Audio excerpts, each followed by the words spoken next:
Lorenzo, buenas tardes.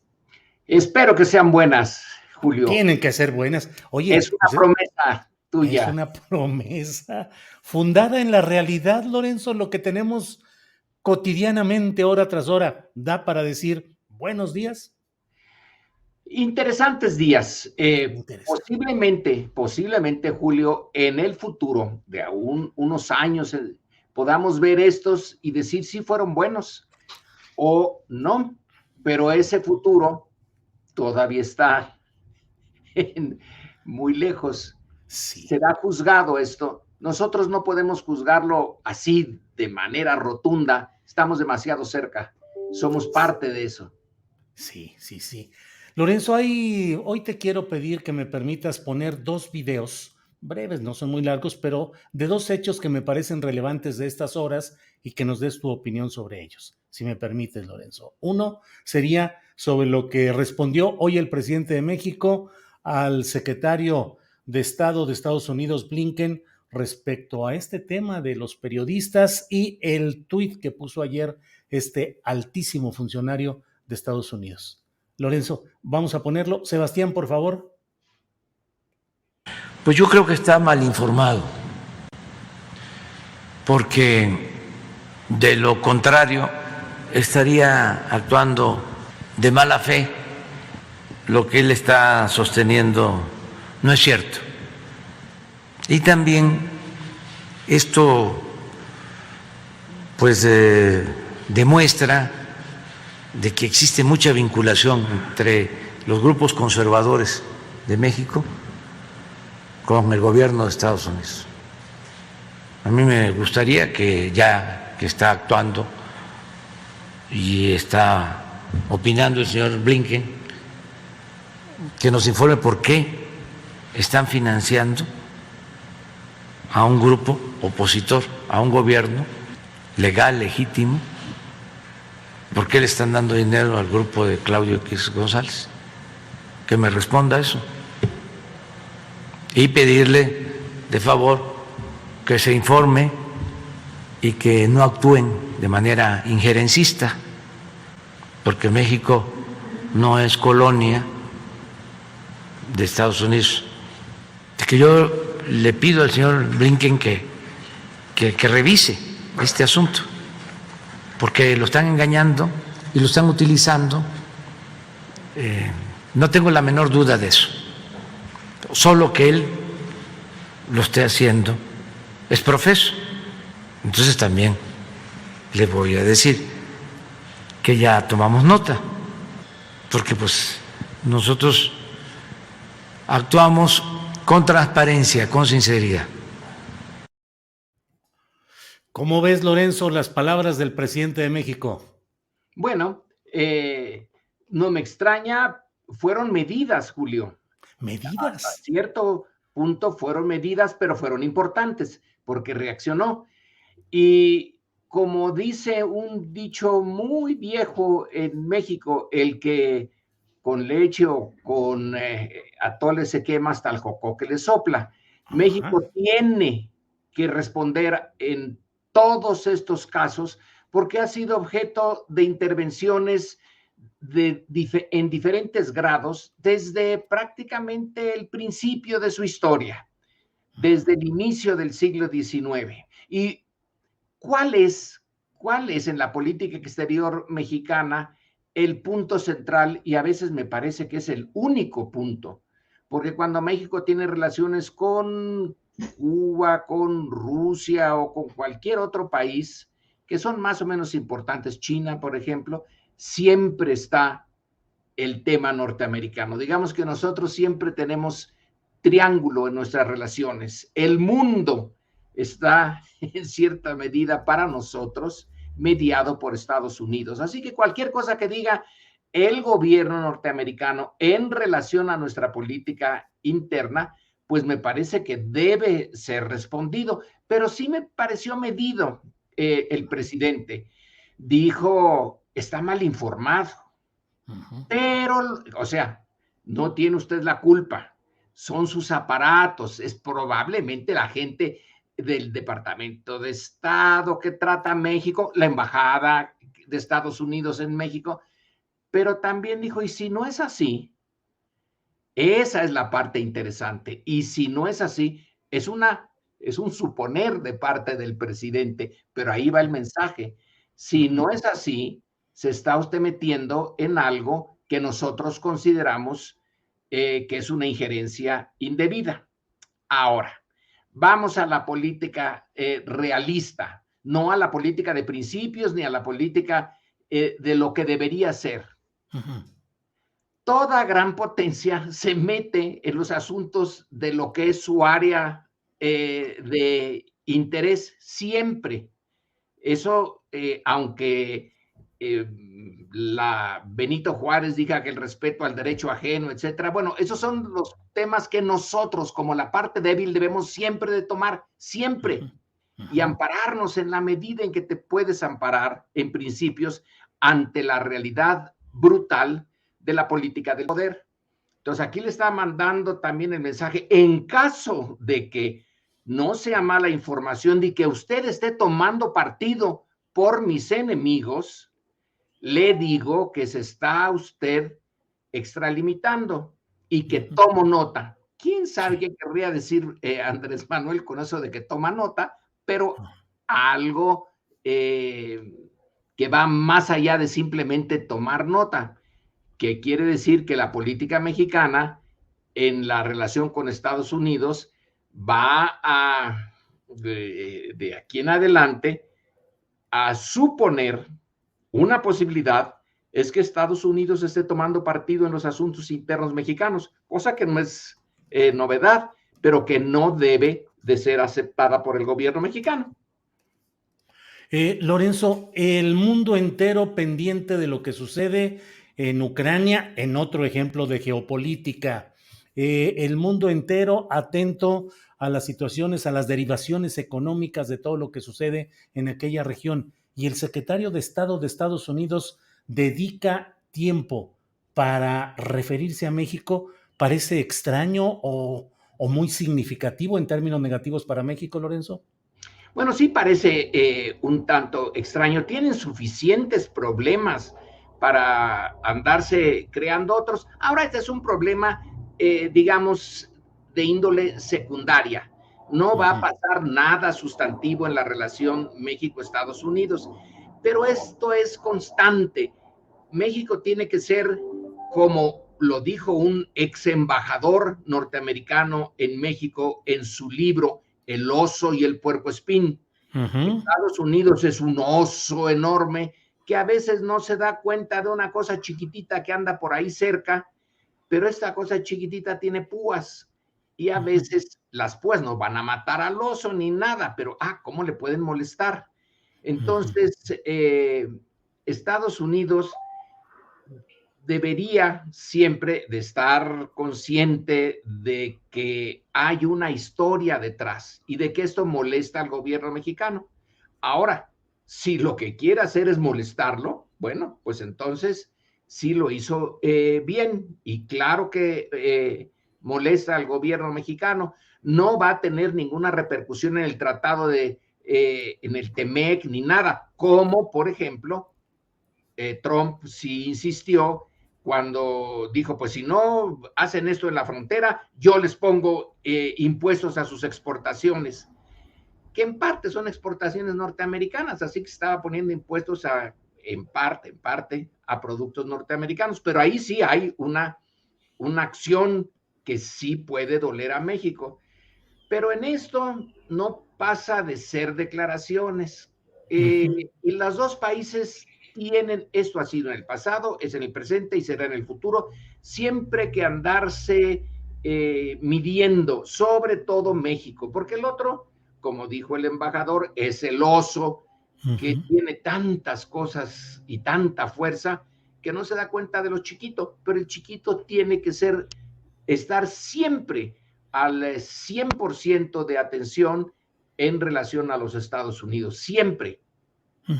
Lorenzo, llevamos casi un mes metidos en una discusión respecto a periodismo a partir del trabajo que se difundió respecto a la casa de Houston. Y en ese tramo ha habido protestas legítimas de periodistas por la muerte violenta de sus compañeros en diferentes partes del país y ha pretendido asociarse esto también con la suerte del principal promotor de este tema de la Casa de Houston, que es Carlos Loret de Mola. Y es el mismo tema, diría yo, el casus belli retórico que toma el secretario de Estado. ¿Hay legitimidad para que Estados Unidos diga que está preocupado por lo que pasa con los periodistas mexicanos, que es muy grave y lamentable, y aquí lo atendemos y lo difundimos en México, cuando en Estados Unidos pues no es que estén exentos de temas que en todo caso México también podría decir? ¿Qué preocupación tenemos por estos temas en Estados Unidos, Lorenzo? Sí, y Julio, te propongo esa consideración. En verdad que hay dos niveles. Lo de Loret de Mola y todo lo que está alrededor es un ataque pensado, bien administrado, bien financiado, de intereses creados en México, encabezados por Claudio X González, por los Claudios, en contra de la 4T. Eso queda ya claro, eso es un nivel. Entonces, cuando se responde a esos periodistas, a esos columnistas, a los que, en fin, de la prensa nacional, es una cosa. El asesinato de periodistas es otra. No se han asesinado a periodistas de nivel nacional, se asesina a los de nivel local. Y en el nivel local, ¿qué es lo que produce estos crímenes? En parte, sí, las autoridades locales, el presidente municipal, el gobernador, no están exentos de sospechas o de responsabilidades fundadas. Pero hay otra área que también lleva al asesinato de los periodistas, como en el caso, por ejemplo, de la corresponsal de La Jornada y periodista connotada en Chihuahua. Sí, Miroslava Bridge. Miroslava Bridge. El narcotráfico, el crimen organizado. Y ahora bien, si le preocupa eso a Estados Unidos, entonces debería de reflexionar, bueno, ¿y por qué está el crimen organizado? Bueno, pues porque venden drogas y sustancias prohibidas desde hace mucho tiempo. ¿En dónde? Pues fíjense que es básicamente en el mercado norteamericano. Y que esas drogas y sustancias prohibidas no son objeto por parte de las autoridades norteamericanas de vigilancia, de impedirlo. No lo pueden impedir, no me diga, no lo pueden impedir ellos. Y nos están pidiendo que nosotros impidamos un efecto de eso, porque el crimen organizado, ¿de dónde se financia? ¿Por qué se organizó ese crimen? ¿Por el mercado mexicano? Bueno, alguna parte sí, pero es muy poco. El mercado grueso, duro, es Estados Unidos. Entonces México le puede decir, ya que está usted tan preocupado, pero tan preocupado por el asesinato de periodistas, que no entre ni una sola arma, ni un solo cartucho, y que no se lave un solo dólar de dinero que va al narcotráfico en instituciones financieras norteamericanas. Pero es más, acabe usted con la demanda. Dígale a sus ciudadanos que no deben de estar y ni pueden ni nada comprando esas drogas que son las que alimentan al crimen organizado, que es el que mata a periodistas cuando se denuncia algún tipo de actividad de ese crimen. Entonces, señor Blinken, señores del Departamento de Estado, hay que poner las dos cosas. Sí, es cierto, el gobierno mexicano ha intentado varias estrategias. La corrupción ha metido su manita en muchas de ellas. Unas de estas estrategias, que fueron la estrategia fuerte de muchos balazos, no dio resultado. Ustedes también conocen políticas que no dan resultado, como la política contra las drogas en su país. Entonces vamos a lanzar, pues sí, la idea de que eso es un problemón en México, pero está ligado también a Estados Unidos. Cuando aquí sí vamos a hacer del Nuevo Testamento, cuando iban a apedrear a esta mujer pecadora por haber sido infiel. Cristo les dice que tire la primera piedra a aquel que esté libre de culpa. Estados Unidos tiene un montón de piedras, pero también tiene un montón de culpas. Yo no sé por qué el presidente no sacó este tema, de decirles, fíjese que el crimen organizado, que a nosotros nos está costando mucho, tiene uno de sus raíces y parcialmente de sus orígenes y de su origen en sentido estricto desde el principio, desde que empezaron a vender drogas en la frontera de México con Estados Unidos, después de que Estados Unidos decidió, fue su decisión, que se debía de prohibir el consumo de opio, luego de marihuana, etcétera. Ellos decidieron por el resto del mundo que esas drogas eran prohibidas. Antes no lo eran. Ustedes lo prohibieron, pero ahora nos echan parte de la responsabilidad a nosotros. Claro. Primera piedra, a ver quién la tira. Sí. Están tirando. Lorenzo, tengo un segundo video que quiero poner para pedirte tu opinión. Es referente a lo que dijo el ministro presidente de la Suprema Corte de Justicia de la Nación, Arturo Saldívar, respecto a la operación de Estado para proteger a la familia de Margarita Zavala en el caso de la guardería de Hermosillo. Tanto la referencia a ella como pues todo lo que implicó la postura de quien entonces ocupaba Los Pinos, Felipe Calderón. Por favor, Sebastián, ponos ese video, por favor. Que el gobierno de Felipe Calderón no había permitido que salieran aviones a Sacramento, donde había un hospital esperándolos para poderlos curar, porque no querían que se hiciera grande el escándalo y se hiciera mayor alaraca con este tema. Los directivos del Instituto Mexicano del Seguro Social habían alterado sus expedientes médicos para no pagarles lo que le tenían que pagar por sus lesiones y por la situación en que habían quedado. En un momento me dice el secretario, dice el presidente que no te apoyamos para esto. Y le dije, dile al presidente que postuló un ministro, no designó un secretario de Estado, que yo no soy su empleado. Firmé 2 ejemplares del proyecto y les dije que los guardaran bajo llave y que si a las 8:30 de la mañana yo no estaba en la corte, lo sacaran a la prensa y lo bajaran a la Secretaría de Acuerdos. Era tal la tensión que yo no sabía si iba a poder llegar a la corte. Ahora que se habla tanto de independencia y de que por qué yo voy a desayunar a Palacio y todo eso, los que estuvimos ahí en la corte podemos dar fe de lo que era ese momento en que el gobierno prácticamente tomó la corte. Y hoy puedo dar fe de una operación de Estado para proteger a la familia de la esposa del presidente, para proteger a los altos funcionarios públicos de ese gobierno, que hoy viene a hablar de Estado de Derecho y de autonomía y de no sé cuántas cosas sin ninguna autoridad moral para decirlo. Porque yo puedo dar fe de que eso es una hipocresía. Lorenzo, parecería, si lo pones en Netflix, parecería ficción. Sí. Pero ve nada más lo que dice. Sí, es rarísimo, es más comprensible lo que las declaraciones de Andrés Manuel López Obrador sobre la relación con Estados Unidos, eso, que un ministro de la Corte te diga que llegó el secretario de Gobernación a decirle de parte del presidente que lo repensara, que no lo habían puesto ahí para esto. Es una radiografía perfecta de la naturaleza íntima del sistema político en ese momento. Y otro punto, la señora Zavala ha declarado que miente el ministro, miente.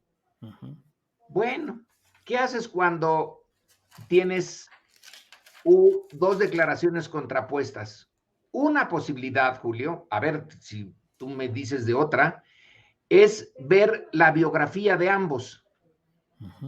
¿En dónde tú encuentras a al ministro Saldívar en un tipo de falta de esa naturaleza, de mentir abiertamente y en un asunto, la guardería en sí mismo es un asunto importante.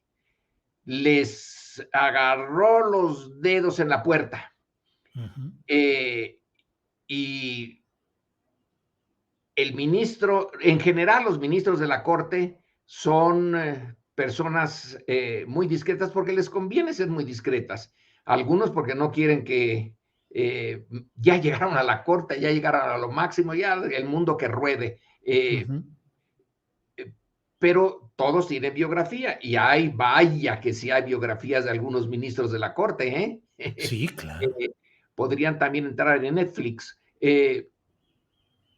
Pero yo personalmente, a lo mejor me equivoco, no conozco que en la biografía de Saldívar haya algo similar, de decir, dijo tal cosa y es una mentira, falsificó. Él se precia de ser muy puntilloso en sus declaraciones, en los dictámenes, en los documentos propios de la Corte. Aquí me dejó boquiabierto, la verdad. Dijo algo que sospechábamos. No es imposible que en un sistema como el que teníamos y que todavía sobrevive en algunas partes y desgraciadamente en algunas mucho, bueno, el poder presidencial y el poder del sistema pues es apabullante y la posibilidad de independencia pues es muy poca. La historia de independencia de la Suprema Corte se podría hacer en un mini libro, porque sobre todo del siglo XX, yo no sé de la Suprema Corte en el siglo XIX, pero en el XX, bueno, desde Don Porfirio en adelante, la Suprema Corte pues funcionó como un apéndice de la presidencia. Un apéndice que le sacaba de problemas al presidente. En esto, don Pablo González Casanova en La Democracia en México lo ve muy bien. ¿Cuándo tiene la Suprema Corte actitudes que dice esta decisión del presidente es anticonstitucional y no se puede avalar? Bueno, cuando al presidente le convenía en un conflicto con poderes fuertes, echarse para atrás sin perder cara, sin decir yo me retiro porque ya me están reclamando los verdaderos poderes de este país. Entonces la Suprema Corte llegaba y decía, pues fíjense que esta decisión presidencial o cualquier otra cosa similar no va. Pues era parte de la función de la Corte. Claro. No tiene mucha credibilidad, pero individualmente, entonces las cosas pueden cambiar. ¿Dónde encuentras al ministro Saldívar en acciones que francamente comprometan su papel, su verdad, etcétera? Pues no, yo no sí, ¿no? No, incluso la tentación de prolongar su mandato la frenó en el momento que creyó oportuno, que hubiese sido el único punto, digamos, muy polémico de su gestión. Pero fíjate, Lorenzo, Diego Enrique Osorno, periodista cuidadoso, puntual, profesional, escribió en 2012 un libro llamado La Guerra de los Zetas, y ahí da el reporte de esto mismo que estamos más o menos que está hoy diciendo el propio ministro Arturo Saldívar Lelo de la REA, pero él le da otro contexto. Dice, ¿qué tan responsable de la muerte de un niño en un retén de Reynosa es un soldado destacado ahí y que le dispara pensando que es un narco? No sé si recuerdas de aquel episodio de un pequeño que fue pues muerto por balas militares en un retén. Dice, ¿qué tan responsable fue el presidente al enviar a un militar a hacer labores policiales para las que no está capacitado y en las cuales está potencialmente expuesto a fallar? Y lo relaciona Diego Enrique Osorno, dice que esa fue la intención del entonces secretario de Gobernación Gómez Montt de que aprobar la tesis planteada por Saldívar Lelo de la Rea en el caso de la guardería implicaría abrir la puerta para que el presidente Calderón, así lo dice aquí, pudiera ser responsabilizado también por la muerte de una familia en Reynosa durante un operativo militar. ¿Qué opinas de esta interpretación o versión desde 2012, Lorenzo? Caramba, Julio, está muy alambicada. Yo me quedo nada más, y hasta ahí llegan, ahí son mis límites en lo de la guardería. Simplemente no le gustó al presidente y manda a Gómez Montt a que se retracte, bueno, se modere, se mida, vaya por un camino menos escabroso. Y el ministro dice no. Y la idea de tener la resolución, una copia, bueno, dos copias y puestas bajo llave, quiere decir que algo de la política real sabía Saldívar. Entonces era difícil que le hicieran algo a Saldívar, realmente, que de repente tuviera un accidente o algo por el estilo. Pero, aunque fue el sexenio de la muerte de secretarios de Gobernación. Sí. Y secretarios de Seguridad Pública. En efecto, y de avionazos que se llevan a secretarios, etcétera. Pero... y dice una frase, Lorenzo, dice Saldívar, el gobierno tomó la corte. Así. Esa sí, tiene razón, es muy buena. Sí, la frase. Tengo dudas de que el ministro Saldívar vaya a ahondar en eso. Pero eso implica que no era nada más él, la cosa no era nada más con él. Claro. Que sí era importante esa resolución porque no querían que se metiera en el asunto a los familiares de Margarita Zavala. Pero da un salto cuando dice tomó la corte. Sí. Quiere decir que lo que a él le pasó también le había pasado a otros ministros o le pasaría a otros ministros y él lo supo. Que el conjunto en temas importantes estaba bajo la presión de la presidencia. Hasta aquí nos dice vía la Secretaría de Gobernación. No nos dice que directamente el presidente lo haya hecho, pero claro, no lo necesitaba. Para eso tiene sus secretarios. Pero sí, esa afirmación da para darle vueltas y no sé si el ministro Saldívar quiera ahondar si uno le hace la pregunta y le pide que ahonde para que el público, el ciudadano mexicano, sepa hasta dónde se llegaba en el ejercicio del poder ejecutivo sobre el resto del aparato. Y claro, la Corte, como digo, tiene una historia nada constructiva ni positiva de subordinación al poder ejecutivo. Así que la declaración del ministro Saldívar, la historia de la Corte, te hace suponer que estaba, pues a lo mejor hasta más acentuado de lo habitual la influencia del Ejecutivo sobre los ministros, individualmente o el conjunto. Lorenzo, históricamente no ha habido ni autonomía ni independencia del Poder Judicial de la Federación en México. Bueno, Julio, con toda, para no mentir, ahora que estamos tratando de mentiras, debo de decirte que no conozco la historia de la Corte en el siglo XIX. Pero sí tengo algunos conocimientos, en particular en investigaciones mías, de la Corte siendo usada por la presidencia para que los saque de problemas.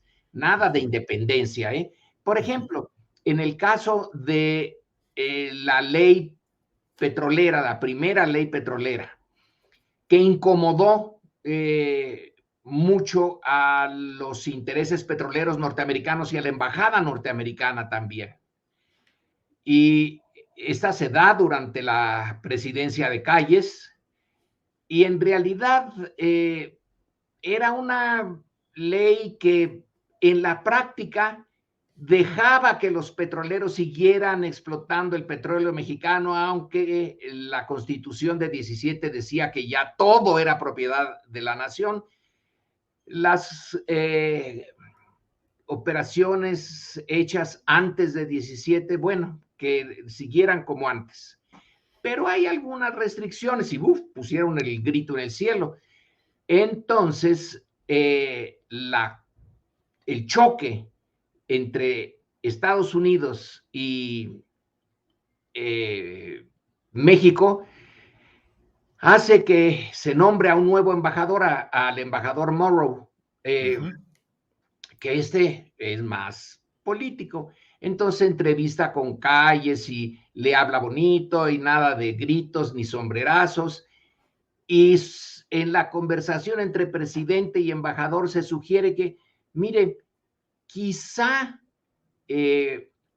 una modificación de la ley no estaría mal y ya nos sacaría de este problema. Dejamos de tener conflicto por esto. Ah, sí, con eso sí. Y entonces la Suprema Corte revisa amparos presentados por las compañías petroleras y le da la razón. Se hacen, creo que son 5 casos los que hacen ya jurisprudencia, y entonces se dice que la ley petrolera está mal y que se tiene que hacer una nueva ley. Lo curioso, lo interesante es que el borrador de esa ley lo redacta el consejero jurídico de la embajada, que después era embajador, fíjate, pero en ese momento era el consejero jurídico. Ahora, Lorenzo, ¿cómo brincar esa situación de un poder judicial cuyos integrantes son propuestos por el presidente de la República y votados en el Poder Legislativo, donde el presidente suele tener la mayoría que aprueba o que hace alianzas para aprobar esto? Pero ¿cuál es el mecanismo? ¿Elección popular? Pues parece que no. ¿El sistema presidencialista? ¿Qué hacer para cambiar realmente al Poder Judicial, Lorenzo? No es... bueno, no hay un poder judicial perfecto. En Estados Unidos es el presidente el que los pone y es de por vida, imagínate, hasta que la muerte los separe de la Suprema Corte. En México, afortunadamente, no es por vida. 15 años. Que tienen que salirse. Pero ahí hay un elemento, raro, Julio, de honestidad personal, si del compromiso del personaje que se le nombra ministro con una idea de la ética pública, de su responsabilidad frente a los intereses de la nación. Si no la tiene, por más cosas que tú le pongas, se salta las trancas. Y si es una persona honrada, paga las consecuencias. Le dice no al presidente. Supongo que eso es lo que en este caso que estamos viendo sucedió con Saldívar. Le dijo no. Pero es un ejemplo rarísimo. Creo que como sociedad no producimos el número de ejemplos de pulcritud en la carrera judicial o en el ejercicio de la abogacía, Lorenzo. Tiendo desafortunadamente a estar de acuerdo contigo, muy de acuerdo. Pero bueno, la naturaleza humana y la vida política, la política, como ya se ha dicho 1000 veces, no la hacen los ángeles. Si quieres mantener integridad absoluta en tu relación con los deberes cívicos, no te metas en política. Pero si te metes ahí, bueno, hay momentos en que se tiene que, supongo yo, el compromiso, pero hay grados. Y yo creo que lo que sería ideal es pensar en personas que tienen una biografía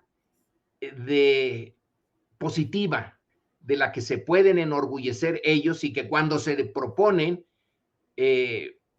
un periodista o un periodismo bien entendido, expulgan. Vamos a ver que propusieron, por aquí hay algún problemilla, aquí hay otro. Si no se encuentra un problema grave, puede uno suponerse, hay que darle el beneficio de la duda. Así como en las cortes tú eres inocente hasta que te prueben lo contrario.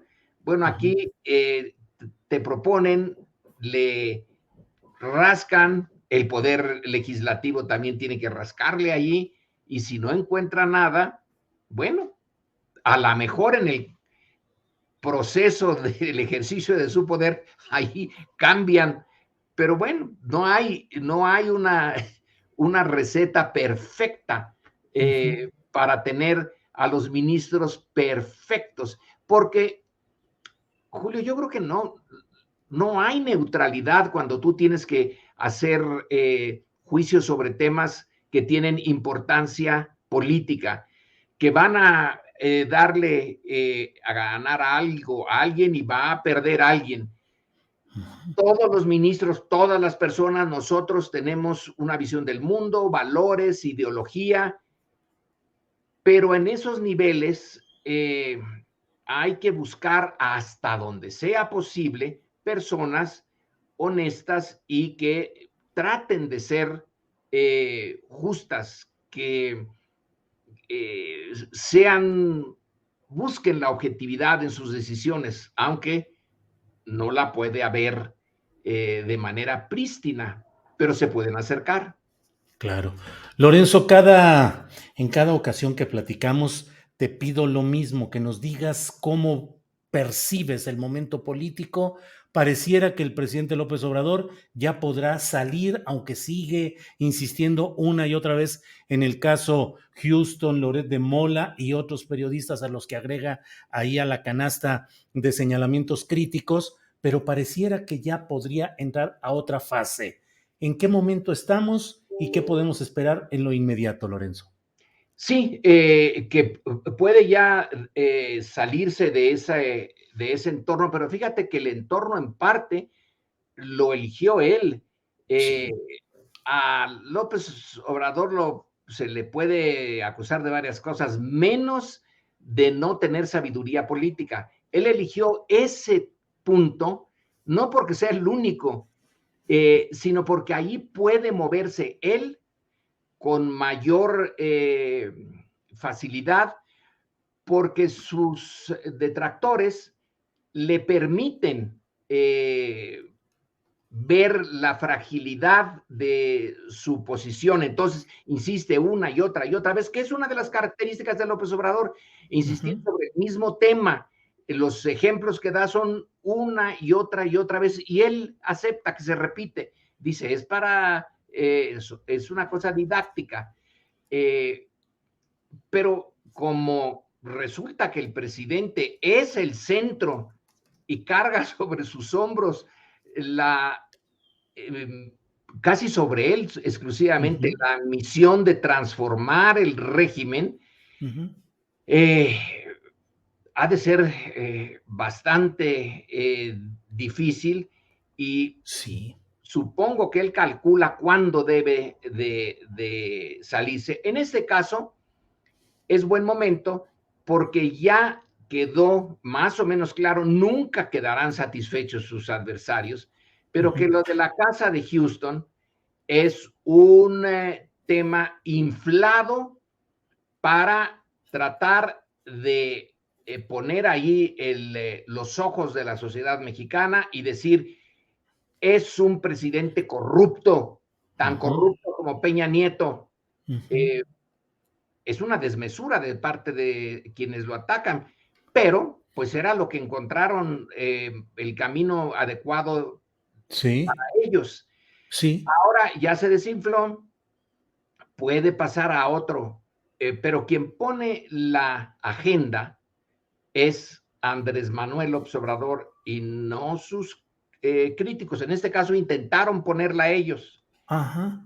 Y Pues sí. tomó el tema.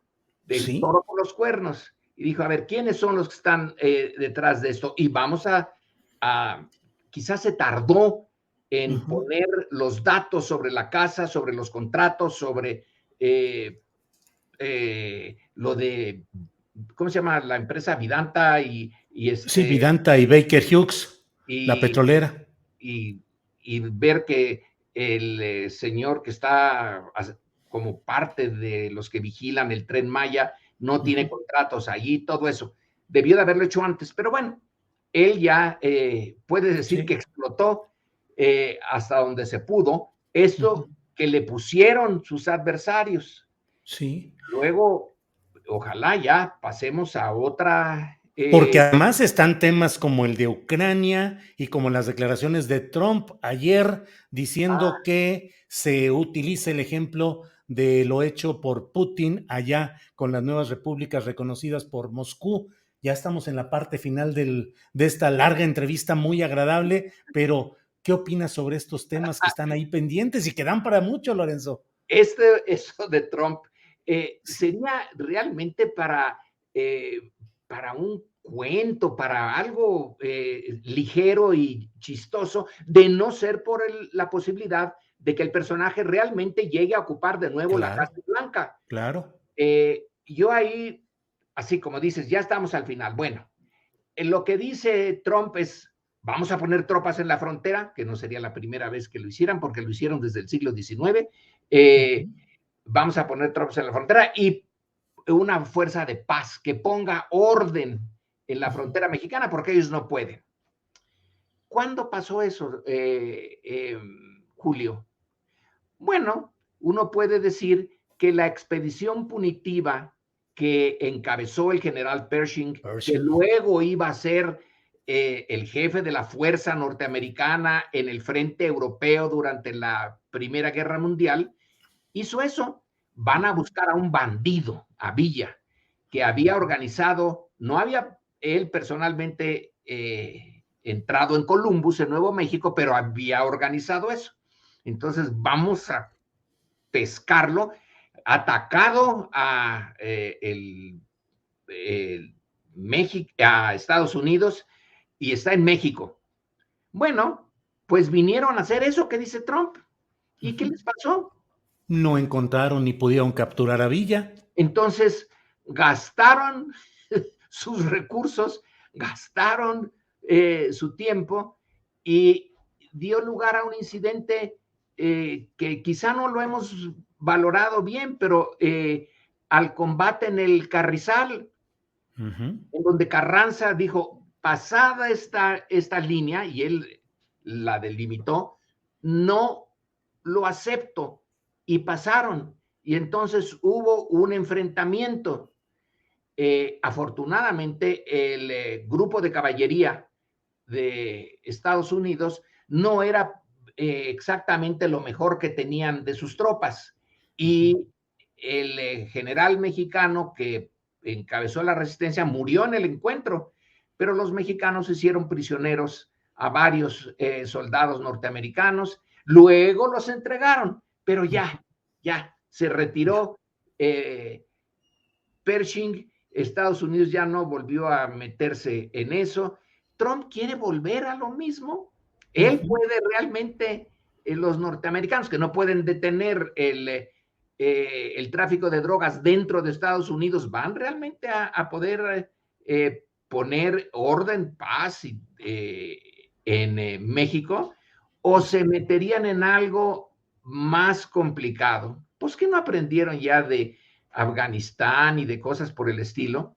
Así Pues que sí. estas declaraciones de Trump, que son de esas que uno puede decir, está loquito, le falla algo en el, o es un cínico impresionante, Provocador y sí. que vuelve a agarrar a México. ¿Te acuerdas cuando empezó su Sí, campaña claro, claro, presidencial? claro, claro. Exactamente en un ataque contra México y contra los mexicanos. Sí, acuérdate todo lo que decía, todo lo que nos señalaba. Ah, Pues, Lorenzo, como siempre, el tiempo se va plácidamente. Siempre digo que es un privilegio intelectual platicar contigo.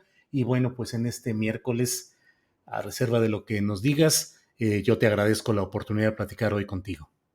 Bueno, pues gracias, Julio. Fue un gusto estar contigo y ya, si así lo consideras, en la ocasión que quieras, volvemos a platicar. Cuando no tenga yo, no sepa yo sobre los temas, te lo digo. Sí, pues así es la cosa. Ahora, Claro, Lorenzo, con el mucho siglo XIX y gusto. la Suprema Corte no hacen nada. Con mucho gusto, nos aventamos ya 45 minutos de plática sabrosa que se fue como agua, con un gran interés de la audiencia, muchos comentarios en el chat, y bueno, ahí estamos. Lorenzo, nos vemos pronto para seguir platicando, si nos lo permites. Hasta luego, Julio, y Hasta saludos al luego. auditorio. Sí, señor. Muchas gracias, Lorenzo.